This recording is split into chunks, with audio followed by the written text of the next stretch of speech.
কেন্দ্রীয় সরকারের অসহযোগিতা এবং বর্ষা শুরু হয়ে যাওয়ার জন্য ভাঙন রোধের কাজ আমরা করতে পারিনি। টানা কয়েকদিনের বৃষ্টির জেরে হু হু করে জল বেড়েছে গঙ্গার।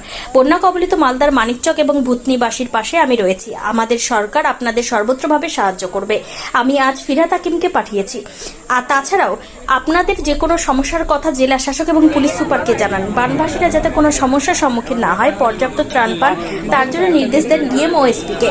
আজ মালদার মানিকচক ব্লকের গোপালপুর অঞ্চলে বন্যা কবলিতদের হাতে ত্রাণ তুলে দেওয়ার পর মন্ত্রী ফিরহাদ হাকিমের ফোন করে লাউড স্পিকার করে বানভাসীদের উদ্দেশ্যে এই কথা বললেন মুখ্যমন্ত্রী মমতা বন্দ্যোপাধ্যায়।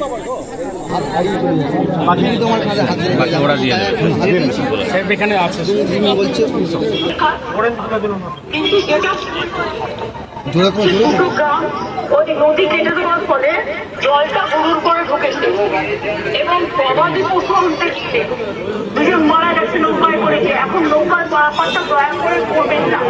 গবাদি পশু আটকে গেলে গভর্নমেন্ট আপনাকে গবাদি পশু দিয়ে দেবে, কিন্তু নিজের প্রাণটা বাঁচান। আর আপনারা নিশ্চিন্তে থাকুন, ভূতনির চকে মানিক চকে যা যা কাজ করার আমরা প্রত্যেকটা কাজ করবো। কালকেও আমি 7-8 দিন পরশুদিন পাঠিয়েছিলাম আমাদের গভর্নমেন্ট অফিসার, তারা সব সার্ভে করে এসছে। দুই হচ্ছে কালকে সামিরুল গেছিল এবং ঋতব্রত গেছিল, আজকে ববিকে পাঠানো হয়েছে। আর আমি আব্দুর রহমানের সাথে কথা বলেছি, সাবিত্রী মিত্রও আছে ওখানে। সবাই মিলে যতটা পারবো আপনাদের সাহায্য করবো। ডিএমকে আমি বলবো যা আছে সব জিনিসপত্র দিয়ে মানুষকে রিলিফ চালিয়েছে। যতক্ষণ তারা বাড়িতে ফিরতে না পারবে ইয়ার যেন দেয়। এবং আমি কালকে ডিএমদের সাথে একটা মিটিং নেবো, বাদ বাকিটা আমি করবো। আমি জানি আপনাদের কষ্ট হচ্ছে। ভূতনির চকটা এমনই একটা জায়গায় যে প্রতি বছর এই কষ্টটা হয়। ব্রিজটা ভেঙে যাওয়াতে আরো কষ্ট হচ্ছে। ব্রিজ আমরা তৈরি করে দেবো, এটা আপনারা ভরসা আসতে পারেন। আমাদের কাজ শুরু হয়ে গিয়েছিল, কিন্তু যেহেতু বর্ষার জন্য কাজটা আমরা করতে পারিনি। আর যারা মারা গেছেন তাদের পরিবারকে 2 লাখ টাকা করে সাহায্যও দেওয়া হবে। ববিকে পাঠিয়েছি, বাদ বাকি কিছু বলার থাকলে ওকে বলে দিন, আমি শুনে নেবো।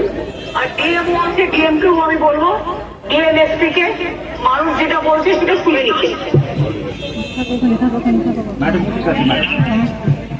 ওদের রিলিফে যেন কোনো ঘাটতি না হয়। কথা বললেন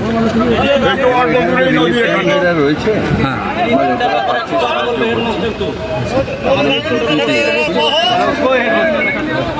এইগুলো একটা প্ল্যানিং করে মমতাদি অলরেডি করছে, যাতে জলটা না আসে। হয়তো জলটা উপর থেকে নেপাল, ভুটান আর সিকিম থেকে জলটা হয়ে নর্থ বেঙ্গল